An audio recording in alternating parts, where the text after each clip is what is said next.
Lord Krishna, as the spiritual master of Arjun, has illumined him with knowledge. Now he's giving a call for action. Arjun, I have given you the knowledge. Now get up and act. Some people say knowledge is power. But knowledge is not really power, knowledge is potential power. It becomes power when you put it into action. And without the consequent action, it remains mere information. So ultimately, that knowledge must be put into action. Good ideas are a dime a dozen, but they are not worth a broken nickel until we act upon them. So Lord Krishna out here has given this powerful message. Act upon it. Two people came to a Guruji. One said, Guruji, we are having a debate between ourselves. Is Bhagavan Nirakar or Sakar? Is he formless or does he have a form? I say that he is formless, and my friend says he has a form. So Guruji said, you want me to resolve this doubt? Yes. Supposing I resolve it for you, how will you change your daily life? They said, we will carry on living as we were living. Guruji said, then how does it matter whether Bhagavan is Sakar or Nirakar?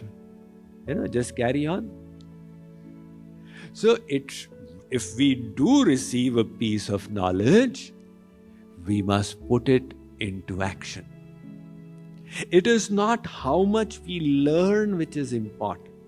See, it's not how much you eat that results in good health, but how much your stomach, your digestion nourishes out of it, which makes the difference. You can eat so much, and if you nourish this much, then you will not be the healthier because of it. Likewise, you have learned so much and implemented this much.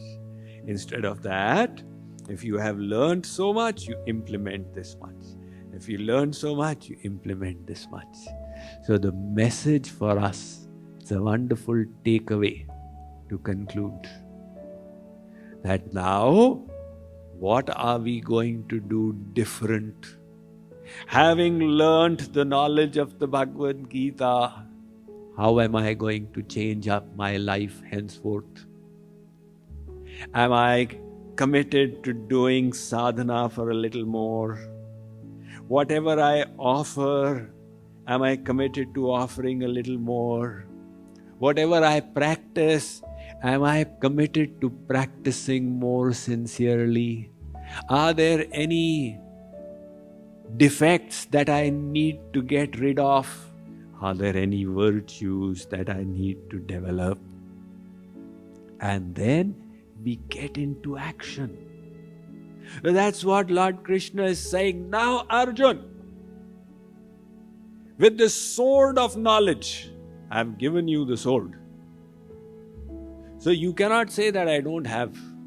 Sri Krishna, I am getting so disturbed by anger, greed, desire. Sri Krishna said, I have given you the sword of knowledge. Now get up and fight. This is the call to action the Guru is giving to his disciple. And through the Bhagavad Gita, he is giving to all of us as well. We are blessed. We have received this knowledge. Now the ball is in our court. What will we do with this knowledge? Will we surrender? No, I will not surrender today. I will surrender after 1 year. All right, then you'll get the grace after 1 year. No, in this lifetime I still have a doubt. I will surrender in my next life.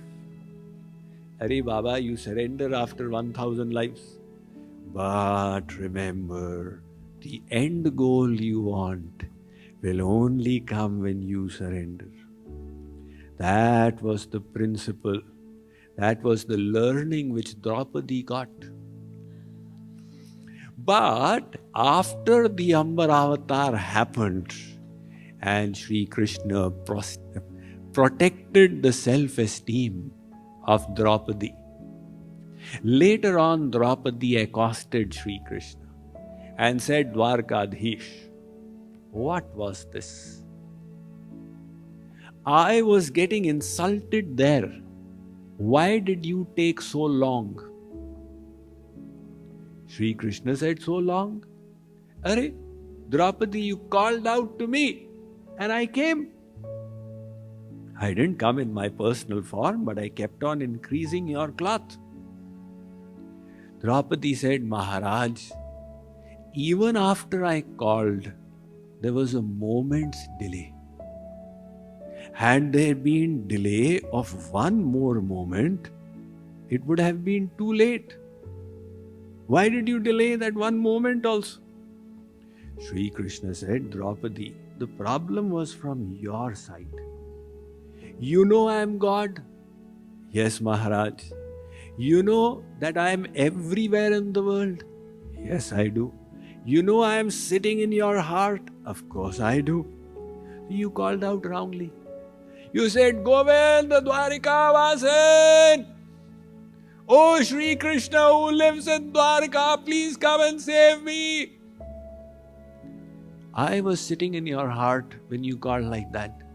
So then I first went running all the way to Dwarka and came back running from there. In that time passed away. Because God reciprocates the bhav, the surrender of the devotee. Ye yatha mam prapadyante tas tathaiva bhajamyaham. As you surrender to me, I shall reciprocate accordingly. So, are we surrendered? Now God says, look, my grace will depend on your surrender. If your faith is on your insurance policy and your bank balance and your this and that, then how come you are expecting for my grace? How much of grace do you want? Oh God, I want this much of grace. Then surrender this much. No, I want this much of grace. Then surrender this much. No, I want this much of grace. Then surrender this much. No, Sri Krishna, I want this much of grace, but I'll surrender this much. Sri Krishna says, look, this gapad shapad doesn't work. Chori kare nihaya ki, kare sui ka dana, upar chadhi chadhi dekhta ketik dur viman. Now you are waiting, when will the viman come from Golok? So the call of action is to now engage in surrender. What does it mean to surrender? Well, as a starter, you do the processes of devotion that you have learned. And then, if you can engage in seva, the JK Yoga is a worldwide mission engaged in upliftment of humankind. So there's so many opportunities for seva. There's sacrifice in the service of humankind for the pleasure of God and Guru. So there is so much of opportunity for interaction. Let's take the cue from Lord Krishna and his instruction to Arjuna and make a resolve that from today I will change. Tomorrow I will not be what I was yesterday. And after that, I will again change. And in this way, I will actually start implementing what I have learned. Then as a prasad, I will get knowledge from inside, the realized knowledge, which will bestow the peace that will be everlasting. बोलिए वृंदावन बिहारी लाल की। गोविंद हे गोपाल हे दयाल नाथ। हे गोविंद हे गोपाल हे दयाल नाथ। हे गोविंद हे गोपाल हे दयाल नाथ। हे गोविंद हे गोपाल हे दयाल नाथ। प्राणनाथ अनाथ सखे प्राणनाथ अनाथ सखे। प्राणनाथ अनाथ सखे प्राणनाथ अनाथ सखे। दीन दर्द निवार दीन दर्द निवार। दीन दर्द निवार। दीन दर्द निवार। हे गोविंद हे गोपाल